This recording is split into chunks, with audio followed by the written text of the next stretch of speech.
Chapter 5, Audience Analysis, for use with the public speaking projects, Public Speaking the Virtual Text.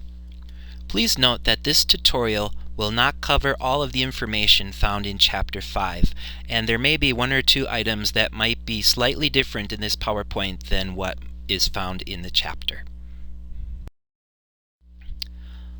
Audience analysis is very important because the more you know about the members of your audience, the more you'll be able to tailor your speech to meet the specific needs of the members of your audience.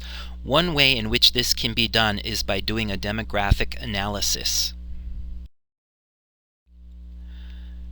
A demographic analysis is basically learning more about the demographic breakdown of the members of your audience.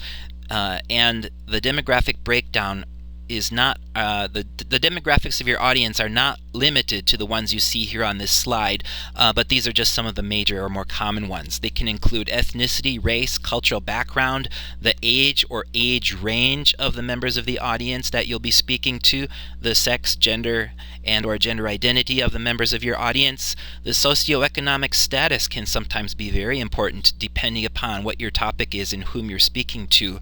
What type of spiritual backgrounds or spiritual beliefs might members of your audience have? And what are some other co-cultures, in other words, other categories, other demographic categories that members of your audience might fit into?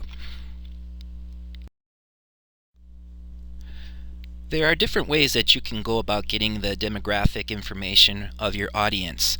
The first one on this slide is listed as direct observation. This might not always be possible, but let's say if you were giving a speech at a community center about a month from now, it might not be a bad idea to go visit that community center before your presentation and just walk around and observe some of the people there, maybe even talk to a few people who might potentially be members of your audience to get information about potential audience members.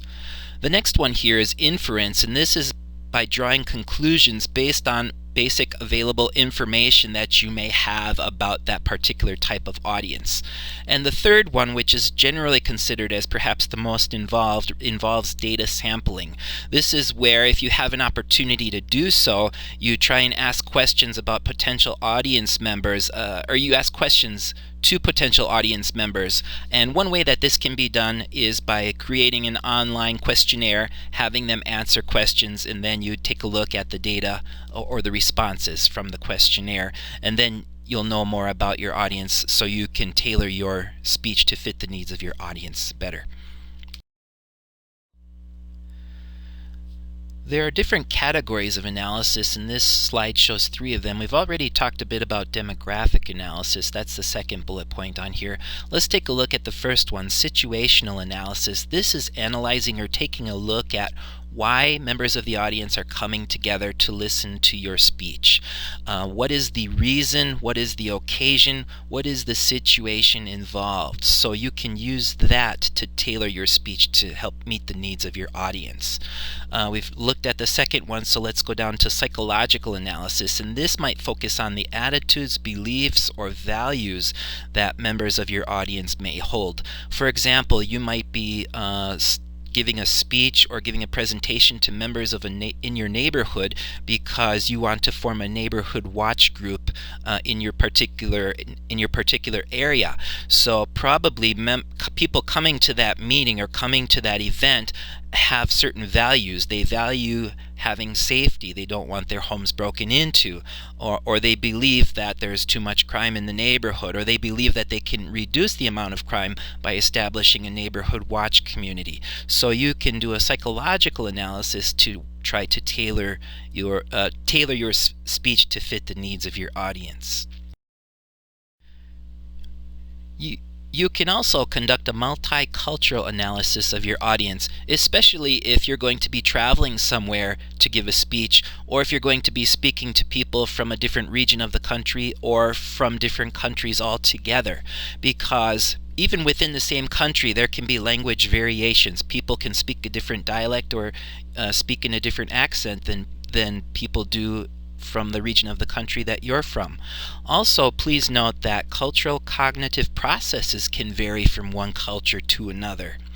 Also, values can vary from one culture to another. People in the culture that people in the audience who come from a different culture than what you come from might value something much more heavily, or not nearly as much as the value that you might place on something. And also, please note that communication styles can vary, of course, from culture to culture as well. Some people might like information very short and concise, get to the point. Other people might like you to get into great detail and take more time and go through things more methodically. That's just one example. There are all kinds of variations and styles of communication. So it's important to keep these in mind as you prepare your presentation also. And of course, again, the reason we do this audience analysis is so that you can provide the information that your audience needs to hear, and also provide information that your audience wants to know more about.